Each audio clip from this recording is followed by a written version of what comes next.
So what is the future of console gaming? Is it gonna stick to the traditional couch TV except we have better specs as we go forward? Specs that mostly follow what the PC already can do? Is it going to abandon that entirely in favor of game streaming? Is it gonna do both game streaming and playing games installed locally? Is game streaming really the future of gaming in general? The same way video streaming and audio streaming are the future for films and musics?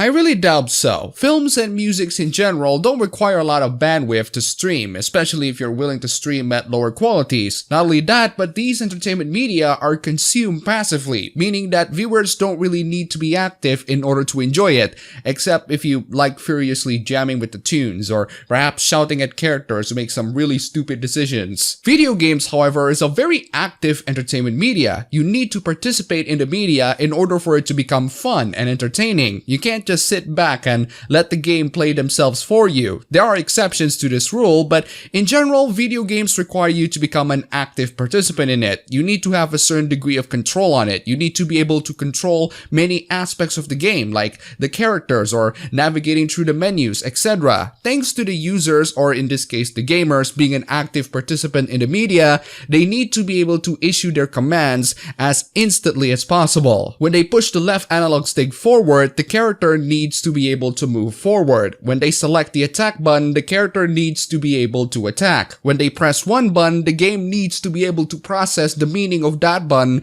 and immediately give the users the feedback that the button has been pressed. For video games in general, pressing a button and seeing the game perform the action of the button being pressed has never been an issue because video games are stored in your local file storage like your hard drives and SSDs, or even SD cards for portable game consoles like the Switch or your phone if you play there. Thanks to these game files being stored in your local hard drive and processed locally, your PC, game console, your phone, or wherever else you play your video games are able to process these information in an instant. But the drawback of running your games locally is that how well the game runs depends entirely on the platform that processed the game. Running a modern and very demanding AAA game on a $1,000 computer is not going to be the same as running the game on an old Windows XP PC. The consoles work just fine for most games in general, but even then their performances are limited to that console. But what if you don't have a powerful machine? What if you just want to play the video games and let the game processing stuff being handled elsewhere by something else? And this is where video game streaming services like Google Stadia come in. Now, video game streaming is nothing new. We've had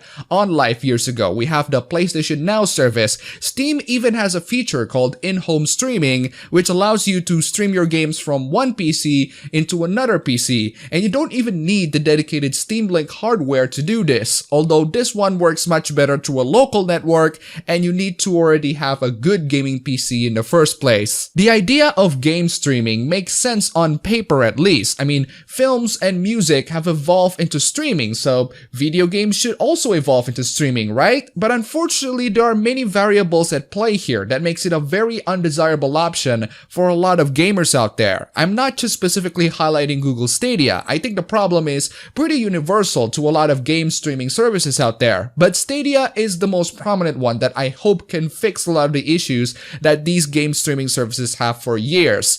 I doubt it, but I hope it can at least perform well. Anyway, let's get into the variables here. The first one is latency. Since the processing of your video games are going to be done by, for example, Google using their own servers and their own PCs, you can't exactly access the video games themselves directly because most of you are probably not in any of Google's servers' room at this moment. That's why we have the internet that connects us and the processing powers at Google. It's the major foundation of streaming services in general, and this leads into a really good advantage for the streaming service. All you need is a device that can stream video feed and also a way to input all of the commands, which means that your average mobile phone can also be used for game streaming. Just connect your phone with any controller that supports Bluetooth and you're good to go. You can play anywhere. That sounds like an amazing benefit, right?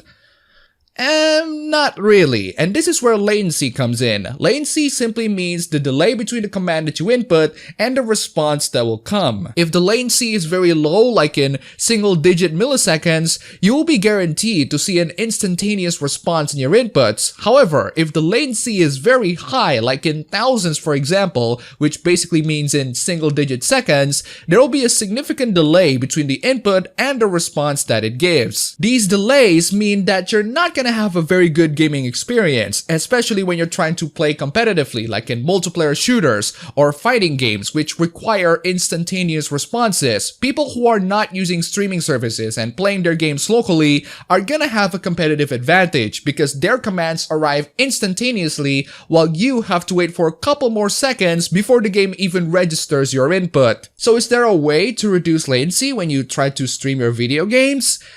Yes, and that is to buy a better internet, and that is only for your home. What if you want to play the game in, say, a public Wi-Fi, whose internet speed and latency we're really not sure of? And even if you play in the fastest internet Wi-Fi possible, what if Google's server suddenly didn't work and you're playing a game that relies on manual saving? And this is why people are doubting these game streaming services like Stadia. There are way too many variables at hand in order to guarantee a smooth gaming experience or even any gaming experience. This is why Stadia is only ready for a select number of countries with decent internet speeds. Indonesian internets are unfortunately not good enough for this kind of power. And even in those countries, I doubt that it's gonna be performing well. But even if every part of the world is supplied with the best internet speed and anyone can afford it, will game streaming services be a good value for the money? Well, you can just pay for the subscription fee and the internet bills monthly, but if you pay those two things monthly for, say, a year,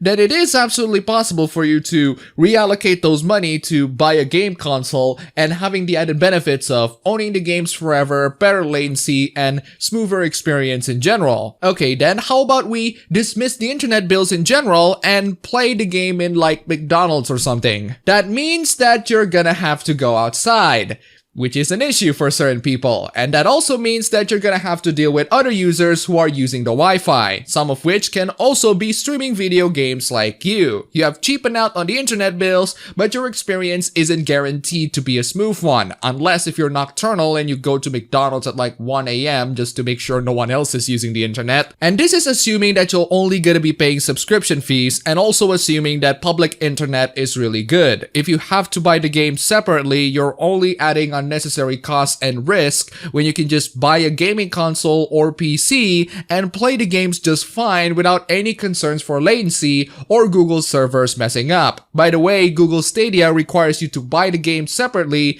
and they're also going to cost the same as your console counterparts. Ouch, not exactly good value. Now, I am someone who primarily games on the PC, but I can't afford other consoles because either there are games that I really want to play in the console or because of the portability and the overall handiness of it. While gaming consoles are slowly evolving and catching up to what the PC can do, I feel that the traditional living room console experience still needs to find ways to evolve. In Asia, for example, the traditional living room console experience has been mostly abandoned in favor of either PC gaming or mobile gaming with microtransactions. I've talked about that in more detail in another video. I brought this up because I feel like game streaming is a really nice concept. These days, portability and affordability are two greatest selling points for gaming, and game streaming somewhat manages to address the portability concern if you can play the games on your smartphone. And with that, I have a little bit of a crazy idea. What if we make a gaming system the size of a book that we can carry around that can be used as a machine to process video games and stream them into a display of some sort?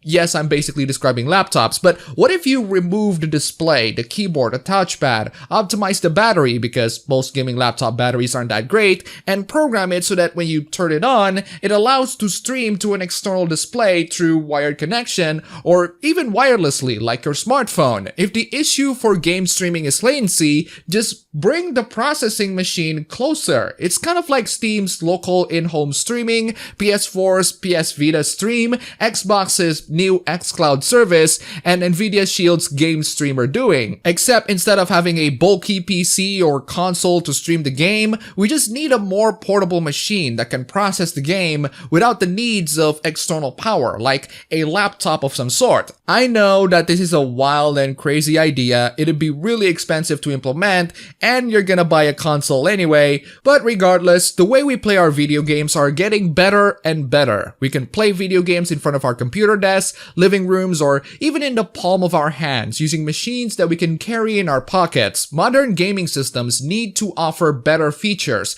that allow us to evolve from our traditional gaming paradigms. Portability is definitely an excellent selling point, which is why the mobile and the Switch are utterly dominating. Game streaming addresses the potential concerns of portability and convenience, but at this current level of technology, it only adds more headaches than it does bring more convenience. Game streaming services can't just provide a good experience, it also needs to be ridiculously cheap in order for it to be able to compete with your traditional local gaming in terms of value and also the experience in general. If these game streaming services are unable to provide quality services and good value, they are not ready for the future of video games. At its state today, even if Stadia or any other video game streaming services can provide a buttery smooth gaming experience, I doubt that they're going to be a good value for your average consumer in the long run. I recommend you to not waste your money on any of these things